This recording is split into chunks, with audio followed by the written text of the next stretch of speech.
Thank you, and good evening, fellow concerned Boulder City citizens. I'm Warren Harhay. I'm a retired R&D electrical engineer with some sparks still left in me.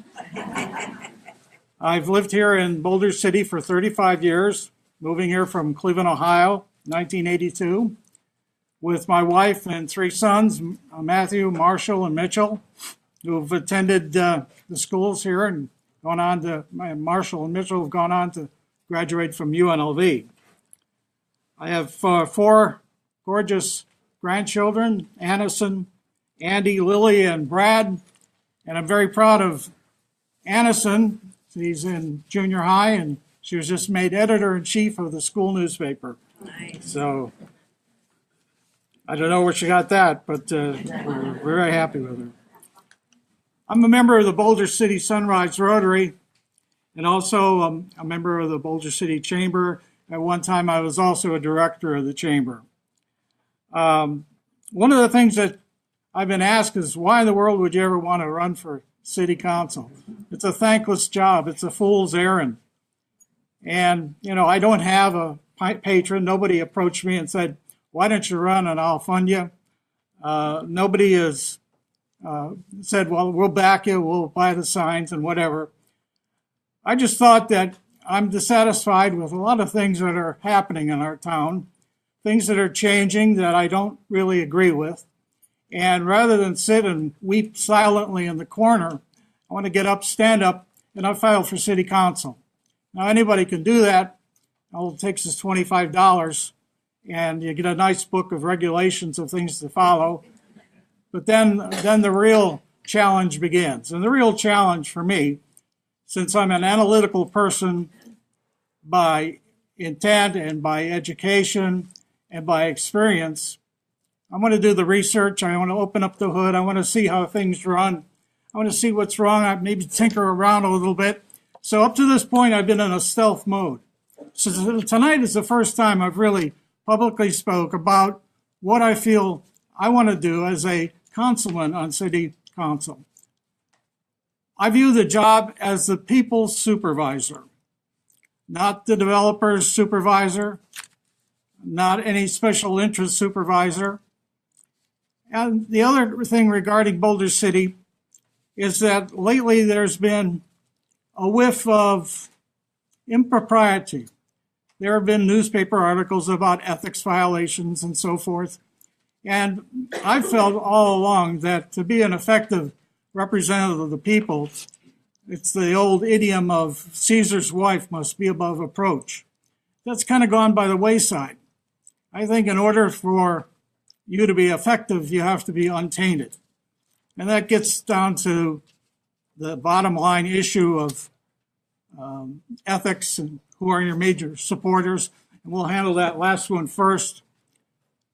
At the present time, I've decided that I will not seek or accept funds or donations from any individual or any entity that would seek business before the city council. This puts me at a real disadvantage. I've done some research. In fact, I've done a lot of research. I found that the successful city council campaign is going to take between $7,000 to $10,000 of investment. Now, I've decided that if I'm going to run as a bulwark of ethical conduct, I can't have even the taint of impropriety. That's why I will not ask you for your money. But I will ask you for something else. I'll ask you for your help, and I'll ask you for your vote. Now, regarding the questions and the pledge, we get to that answer. First off,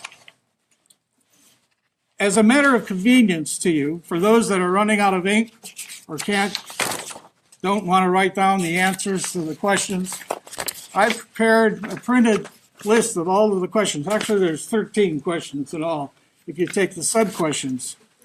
So I prepared this list, and conveniently, I put all of the correct answers to those questions. So in case I overlook something and skip, because I tend to dig deep into certain of these issues, and everything I feel regarding these issues is is here, and I'm gonna pass that out. Pass that out to you at the end of the meeting. On the reverse side is the pledge, and I congratulate Kernan on signing the pledge. I'm not going to sign the pledge. And the reason is, if you remember, there was a presidential candidate called George Herbert Walker Bush, who said, "Read my lips, no new taxes." Embarrassing for him when he had to raise taxes later. And probably one of the things that cost an election. So I'm not tonight prepared to sign a pledge. I'll sign a pledge, but the pledge would be the Pledge of Allegiance to the flag of the United States of America. That's the only pledge I'm going to sign tonight.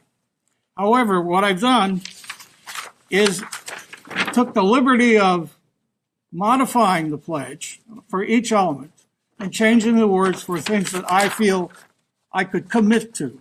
And so instead of pledging, I'm committing to each one of these points as modified in the base pledge. So I'm not escaping the requirement for a pledge, I'm just modifying it as a commitment. So I hope you don't feel that's a subterfuge. Now, one of the problems with tonight, and I'm really glad that we've got a full house here and overflowing, is there's no opportunity to ask questions. There's no opportunity for interplay. And this I see as one of the big problems for Boulder City. As Kernan talked about having the councilman sit out in front of the credit union, I don't think Eric Estes is particularly happy about that. What I would propose if I was elected to council, I would move to have a series of informal town hall meetings. And before I'm elected and before the runoff starts, I'm going to have a informal town hall meeting, and it's going to be held at the Boulder Creek Clubhouse in the restaurant on March 16th at 6 o'clock, 8 o'clock, where you can come and ask questions. I'm going to have also a traditional kickoff. I guess this is the thing to do, where the meet and greet, it's called, where you schmooze and get to know the people and who's on their committee and whatever, and we all wear our badges. And that's going to be at the historic Boulder Dam Hotel. And that's going to be first. That's going to be on March 2nd at 6:30 to 8 o'clock. So I already reserved those rooms. Now, we're going to have light refreshments and fresh ideas. So that's what's coming in the future. Now, this handout will be here, so you can answer you can take down my answers, or you can just use my input. Again, the question is, why do you want to run for city council? And why are you qualified to run for city council? Well, being an engineer, being an educator, I taught high school for 7 years. Being a businessman, I actually started 12 companies and ran 14. I'm an entrepreneur, I'm a risk taker, and I see this as a risk. Going into a campaign with no financial backing other than my own. But this is the way I want to do it. I'm hoping that that appeal will ring true with the electorate. The only way that's going to happen is if you agree with my stances and tell your neighbor, tell your friends that there's an alternative to a politician who's going to give you the same platitudes, tell you the same story over and over. There's a guy who's an engineer who's willing to open up the hood and take a look and do some fixing. Now, I'm unafraid because I'm unaffiliated. I'm independent. I don't have any debt to anybody. And this is one of the advantages of self-financing. And believe me, I'm not a wealthy man. Although I've made 2 fortunes in my life, I've spent 3. So this is a risk. And also, I also wonder, why would somebody raise tens of thousands of dollars for a $20,000 a year job? So I'm not building a political career. What I'm doing is seeing what I think is wrong and wanting to correct those wrongs. And really, the goal is to make this small town have a big future. So I'm running for city council. I have a website. I have information here, my propaganda, my prepaid propaganda, which will be available after the meeting ends. I ask you for one thing. Read my information. If you agree with me, please give me your vote. Give me your help. Thank you.